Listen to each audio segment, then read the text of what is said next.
Hi, my name is Victor Torres, and I'm the author of Perfect Love Casts Out All Fear. And last week we talked about the importance of putting away childish things. And I just wanted to recap a little bit before we go on to the end of this chapter. I wanted you to listen here to what the Apostle Paul shares, his words of wisdom in 1 Corinthians 13:11, where he declares, "When I was a child, I spoke as a child, I understood as a child, I thought as a child, but when I became a man, I put away childish things." So obviously no one can do this for us, because we must make the decision ourselves to let go of childish, fearful ways that we protect ourselves and blame others. So we must make that choice in order to move from a place of unhealthiness to healthiness. So tonight I wanted to spend the majority of the time, we're at the end of the chapter, and going over some of the unhealthy coping mechanisms that we learn oftentimes as children. And here's a list of some of the most common mind games that people draw from in an effort to protect themselves. And this is an opportunity for you to examine how often you allow fear to control you, because all these coping mechanisms are basically different manifestations of fear. And I want you to check how many behaviors you habitually use. And so if you really want to get a clear picture of where you stand, let someone that you love and trust examine this list with you. That way you're accountable. The first thing I want to talk about is lying. And this is deliberately not telling the truth with the intent of deceiving others. This includes broken promises, flattery, cheating on one's taxes, allowing others to have a false impression of you or your accomplishments, or something as simple as keeping extra money when a store employee mistakenly gives you too much in your favor. Also denial, which is basically pretending a problem does not exist. It's another negative coping mechanism that we also tend to draw from. Minimizing is trying to convince ourselves or others that the situation is not that bad. Just one more drink won't hurt, or if I sin just this once, God will forgive me. Another one, which is the opposite, is called maximizing. And that's where we blow something way out of proportion, where we exaggerate or we boast. Rationalizing is basically attributing our behaviors, opinions, etc. to causes or reasons rather that seem valid but are in fact not true. For example, someone who may say, "I can't afford to get up early to pray because I need my sleep," when in actuality one simply needs to make a sacrifice to get to bed earlier so they can pray and make that a priority in the morning. Or bargaining, which is attempting to manipulate God or others by promising a certain behavior in order to get something that you want. "God, if you get me out of this mess, I promise that I'll do anything you ask." And then we have manipulating, using guilt, tears, anger, or even smooth talk to get what we want from others. "If you really loved me, you would do what I want." You know, we've heard that before. Excessive humor. Not that humor is wrong, but when it's used to an excessive amount, then that's when we fall short. So it's just basically joking a large amount of the time in order to have to face a painful situation, or continuing to make fun of someone through teasing or by making someone the brunt of a joke. And I've heard it often said that a lot of comedians go into that field, and many of them went through a lot of tragedy and hard times before going into that field, and yet they found apparently some solace through good comedy. Intellectualizing, expressing what we think rather than how we feel as a means of avoiding a painful situation. That means a person lives too much in the head and not enough in the heart. Excessive television watching, vegetating in front of the television for hours so we don't have to face emotional hurts in our lives.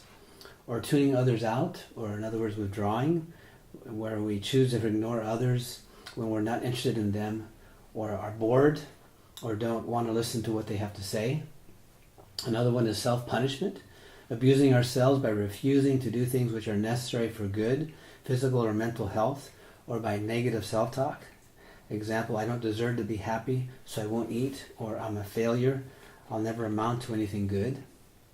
And then we have avoiding, which is constantly reacting to a problem by changing the subject or by saying, "I don't want to talk about it right now."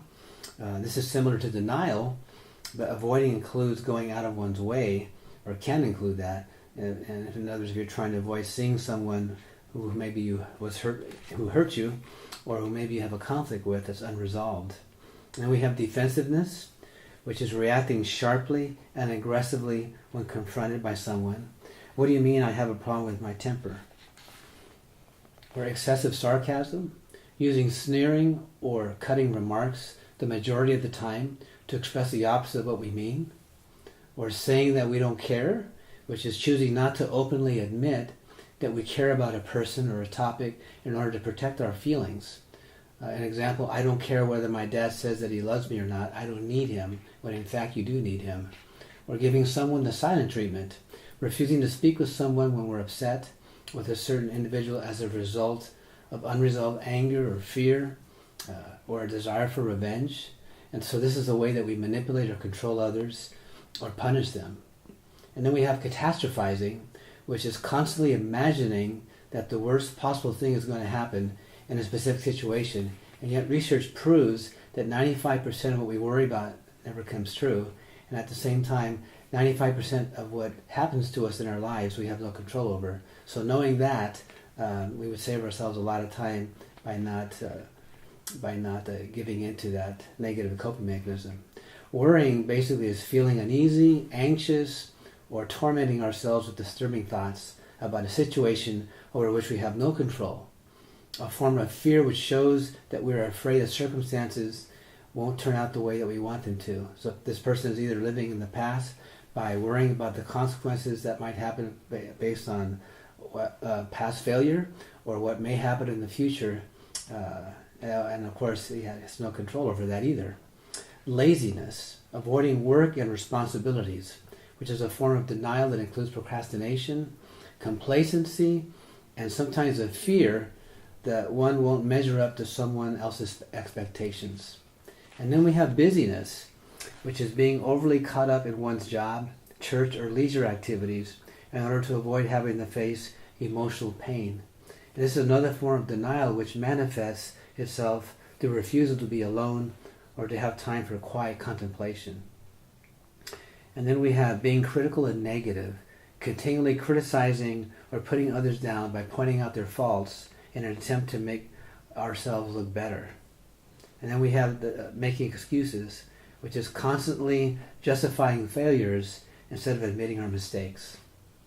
Also being vengeful, which is holding a grudge towards someone rather than forgiving that person, thinking that we are punishing that person when in fact we are hurting ourselves. And then we have blaming, which is putting others at fault rather than assuming personal responsibility. Perfectionism, striving for the highest degree of excellence, skill, and proficiency at any cost, including one's own health and the destruction of one's relationships with others. Demanding perfection from self or others is the goal one strives for, regardless of the casualties suffered along the way. Also, we have spreading rumors or gossiping, which is talking badly about someone with whom we are angry with as a means of hurting them, and also as a means of making ourselves to look better. Also, causing physical injury, which includes hitting, kicking, or slapping someone as a means of settling a conflict. And then we have character assassination, verbally abusing someone through name-calling, swearing, or ridicule to the point that it causes mental and emotional harm. Swearing, using profanity whether it is spoken or unspoken under one's breath.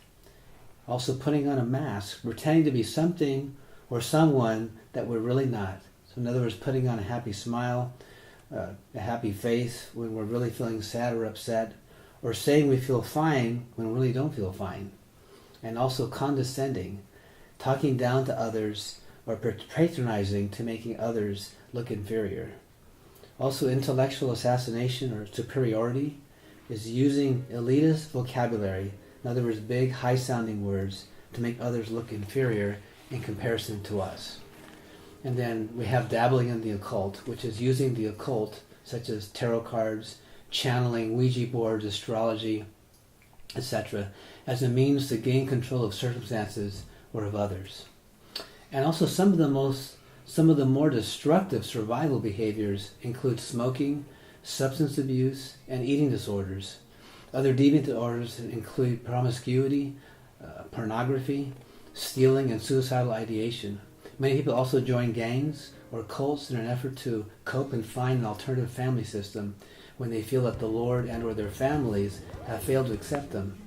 So this is precisely why God warns us to repent now and turn from our wicked ways while there is still breath in us. He wants us to become part of His family now, because once we die, we won't have any more opportunities to get right with Him, because in the passage in Hebrews 9:27, it soberly reminds us that it is appointed for men to die once, but after this the judgment.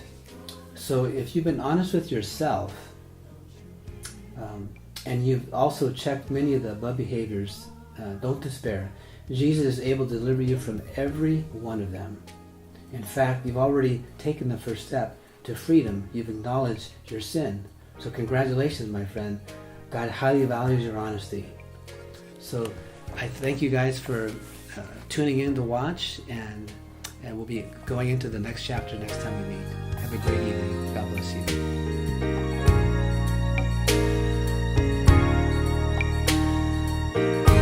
Stand still and stay ahead.